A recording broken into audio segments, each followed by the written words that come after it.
तेरी मेहरबानी, मेरे घर में इस वक्त कुछ नहीं है। तुम ऐसा करो कि वो 30,000 रियाल तो बहुत बड़ी रकम है, ऐसा करो कि 5,000 रियाल ही भेज दो। अब मेरी जेब में कितने थे? सिर्फ 4 रियाल थे। कहते मैं उसके करीब जाके बैठ गया। मैंने उसके जाके कहा, खाला मैं तुम्हारी हालत देख रहा हूँ कि तुम इंतहाई ज़रूरतमंद हो, इसीलिए यहाँ पे बैठी हुई हो ना। अब ऐसा है कि मेरे पास सिर्फ 4 रियाल है। कहते हैं मैं अल्लाह ताला की एहसानात, उसकी कुदरत, उसकी मदद हैरान हो गया। अस्सलामु अलैकुम वरहमतुल्लाहि वबरकातुहू। बिस्मिल्लाह वस्सलातु वस्सलामु अला रसूलिल्लाह। मुअज़्ज़ज़ सामीन इकराम व नाज़रीन इकराम, आज का जो वाक़या और किस्सा है वो एक सऊदी इंजीनियर का है जो कि कंप्यूटर इंजीनियर था और प्रोग्रामिंग करता था। वाक़या तकरीबन आज से 35 साल पुराना है। वो कहता है कि जब मैंने ये प्रोग्रामिंग का सिलसिला शुरू किया तो मैंने एक स्पेशल प्रोग्राम बनाया। ये जो रियल एस्टेट वाले हैं ना, अब मकतबा कारी, उनके लिए मैंने ये प्रोग्राम बनाया। अब सूरत हाल ये है कि मेरा जो अंदाज़ा था कि भाई लोग धड़ाधड़ इसको ख़रीदेंगे, लेकिन सुबहान अल्लाह मैं जिस जगह पर भी जाता जाके उनको पेश करता, हालांकि उसकी कीमत 2,500-3 हज़ार रियाल से ज़्यादा नहीं थी। प्रोग्राम बड़ा कंप्लीट था, लेकिन मुझे मायूसी हुई। बहरहाल मेरे पास कुछ पसंदाज था। कहते एक दिन ऐसा हुआ कि मैं बैठा हुआ था तो मेरे एक दोस्त का फ़ोन आया। उसने कहा, अबू निमर, मुझे 30,000 रियाल की शदीद ज़रूरत है और तेरी मेहरबानी, मैं तुम्हें चंद महीने के अंदर वापस कर दूँगा। अबू निमर कहता है कि ये वो मेरा दोस्त था जिसने मेरे ऊपर कभी बड़े एहसानात किए थे। जो भी मुझसे मांगता मैं उसको देने के लिए तैयार था। मैंने थोड़ी देर गौर किया, पैसों की मुझे भी ज़रूरत थी, लेकिन इस आदमी को इनकार नहीं मैं कर सकता था। लो जी, कहता है कि मैंने उसकी खातरदारी के लिए वो 30,000 रियाल जो अपने पास बैंक में पड़ा हुआ था, मैंने उठा के उसको दे दिया। कहता है वक्त गुजरता चला गया, अब प्रोग्राम बिक नहीं रहे, मेरी आमदन का कोई ज़रिया नहीं था। 2 बेटियां थी, बेटा था घर में, छोटे छोटे बच्चे, बीवी थी। कहता है कि सूरत हाल जो है वो ख़राब होती चली गई। एक दिन ऐसा हुआ कि मैंने अपने उसी दोस्त को जिसको मैंने 30,000 रियाल दिया था, मैंने उसको फ़ोन किया। मैंने कहा, उसका तकफ़ा यानी तेरी मेहरबानी, मेरे घर में इस वक्त कुछ नहीं है। तुम ऐसा करो कि वो 30,000 रियाल तो बहुत बड़ी रकम है, ऐसा करो कि 5,000 रियाल ही भेज दो। उसने कहा मेरे पास कुछ नहीं। मैंने कहा ऐसा नहीं तो 500 की बजाय 1,000 रियाल भेज दो, 500 रियाल भेज दो, कुछ भेज दो, घर में कुछ चीज़ है ही नहीं। उसने कहा यार बात ये है सीधी सीधी, मेरे पास कुछ भी नहीं है। कहता है जी, मैंने कहा मैं क्या कर सकता हूँ। कहता है कि मेरी पोजीशन ये आ गई कि ऐसे भी 2 दिन हमारे घर में आए कि मेरी वाइफ ने इसलिए हंडिया नहीं पकाई, हाँ जी, कि घर में कोई चीज़ थी नहीं, हांडी पकाने के लिए कोई चीज़ नहीं थी। कहता है कि मैंने आखिरी दिन मैंने ऐसा किया कि मैंने तलाश करना शुरू किया, इधर उधर को पैसे मिल जाए। तो जी कहता है कि मैंने अपनी दराज खोली, उसमें से सुभान अल्लाह मुझे 4 रियाल मिल गए। वो 4 रियाल लेके मैंने कहा अल्हम्दुलिल्लाह, इससे समूली आ जाएगी, कोई से बच्चों का दी, कोई गश्ता वगैरह, कोई दूध। खैर ये 35 साल पुरानी बात है, उस वक़्त चीज़ें बहुत सस्ती थी, 1 रियाल की समूली मिल जाती पूरा पैकेट। खैर कहता है कि मैं वो 4 रियाल लेके निकला घर से। कहते जब मैं बकाले के करीब पहुंचा तो मैंने एक दरख्त के नीचे एक बूढ़ी खातून को देखा। उस बेचारी की हालत ख़राब, उसने पर्दा किया, वो बुर्का पहना हुआ था उसने, लेकिन नज़र आ रही थी। कहते न जाने मेरे दिल में क्यों उसके लिए बड़ा तरस आया। अब मेरी जेब में कितने थे? सिर्फ 4 रियाल थे। कहते मैं उसके करीब जाके बैठ गया। मैंने उसके जाके कहा, खाला मैं तुम्हारी हालत देख रहा हूँ कि तुम इंतहाई ज़रूरतमंद हो, इसीलिए यहाँ पे बैठी हुई हो ना। अब ऐसा है कि मेरे पास सिर्फ 4 रियाल है, तो मैं ये कर सकता हूँ कि सिर्फ 2 रियाल मैं तुम्हें दे दूँ और 2 रियाल की आप खुद बकाले में जाकर मैं कोई अपने बच्चों के लिए सामूली ख़रीद लूँ।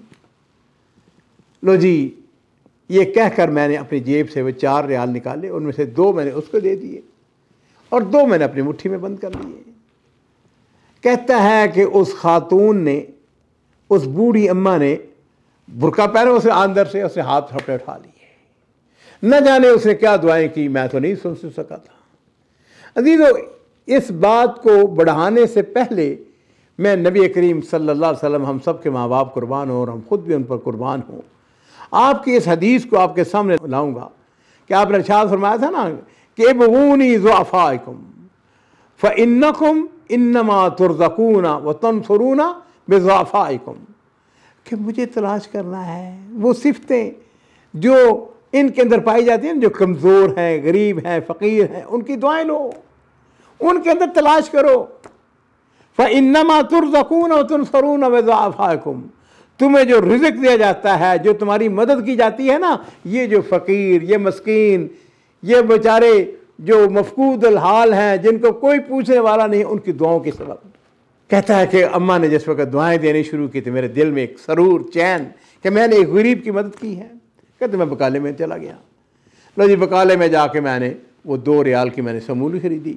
जिस वक्त गेट के ऊपर बाहर निकला तो बकाले का मालिक आ गया। उसने कहा, अबू निमर क्या हाल है तुम्हारा, खैरोफियत से हो? उसने कहा, अबू निमर लगता है तुम्हारे पास पैसे बहुत आ गए हैं। मैंने कहा खैर तो है। कहने लगा कि पिछले महीने तुम मेरे पास आए थे, तुमने मुझको 200 रियाल दिया था, है जी, और उसमें से तूने चंद रियाल की कुछ चीज़ें खरीदी थी, बाकी पैसे मेरे पास पड़े हुए हैं। मैंने कहा नहीं, ऐसी तो कोई बात नहीं। उसने कहा नहीं नहीं, तुम याद करो, और अबू निमर के नाम से मेरे पास कोई कस्टमर नहीं है, सिर्फ तुम ही हो। अच्छा, तुम वही तो नहीं जो कंप्यूटर के प्रोग्राम बनाते हो? मैंने कहा मैं वही हूँ। उसने कहा वल्लाह वो पैसे तुम्हारे हैं, आओ मैं तुम्हें दूँ। कहता है मैं अल्लाह ताला की एहसानात, उसकी कुदरत, उसकी मदद हैरान हो गया। लो जी, उसमें से चंद रियाल उसने खर्च किए हुए थे, बाकी उसने पैसे मेरे वाले कर दिए। कहता है कुछ ना पूछो, मुझे जिसको कहते हैं ना हफ्त अकलीम का ख़जाना मिल गया।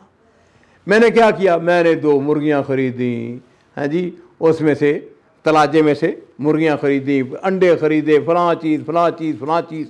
वो मुझे तो ऐसे ही लगा कि जैसे मैं बादशाह बन गया हूँ। खैर जी, वो ले के घर आया, बीवी को आके दिया, बीवी खुश हो गई, उसने खाना बनाना शुरू कर दिया।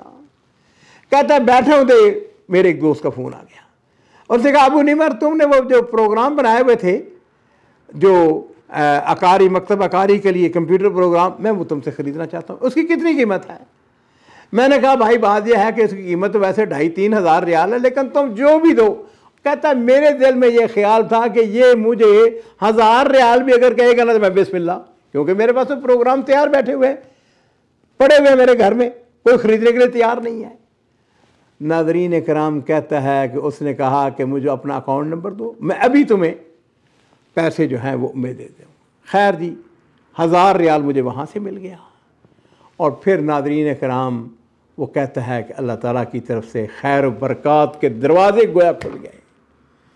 चंद दिन गुजरे, वही मेरा दोस्त जो था जिसने मुझसे 30,000 रियाल कर्ज लिया था, उसका मुझको फ़ोन आ गया। उसने कहा अबू निमर, मैं तुम्हें ये बताते हुए खुशी महसूस कर रहा हूँ, अल्लाह के फज़ल व करम से मुझे एक जगह से 50,000 रियाल मिल गया है, और अब मैं इस पोजीशन में हूँ कि तुम्हारे पैसे जो हैं वो वापस कर सकूँ। नाज़रीन कराम, अगर कभी मुश्किल वक्त आ जाए, अगर कभी परेशानी आ जाए, सदका करें। इन सदका तुत्फ़े ग़ज़ब रब, सदका जो है ना रहमान के गुस्से को ठंडा कर देता है। आदमी के ऊपर मुश्किल वक्त आता है, मुझ समेत आप कोई आदमी ये दावा नहीं कर सकता कि हमारे ऊपर मुश्किल वक्त नहीं आया, नहीं। लेकिन उस हालात में क्या है, चाहे 1 रियाल का सदका, 2 रियाल का सदका, 10 रियाल का सदका, मामूली सा सदका, अल्लाह की रज़ा के लिए, इस नीयत के साथ अल्लाह ताला मेरी इस मुश्किल को दूर करेगा। और फिर इस हदीस को जो कि मैंने पहले अर्ज़ की है कि मेरे माँ बाप कुर्बान हों, नबी करीम सल्लल्लाहु अलैहि वसल्लम आप गरीब, मस्कीन, मोहताज, जो ज़रूरतमंद हैं, उनके साथ मोहब्बत करने वाले, उनकी ज़रूरियात को पूरा करने वाले। अल्लाह ताला अपने उन बंदों की फ़रियादों को सुनता है जो इंतहाई ज़्यादा मफ़लूक़ुल हाल होते हैं। बारकल्लाहु फ़ीकुम।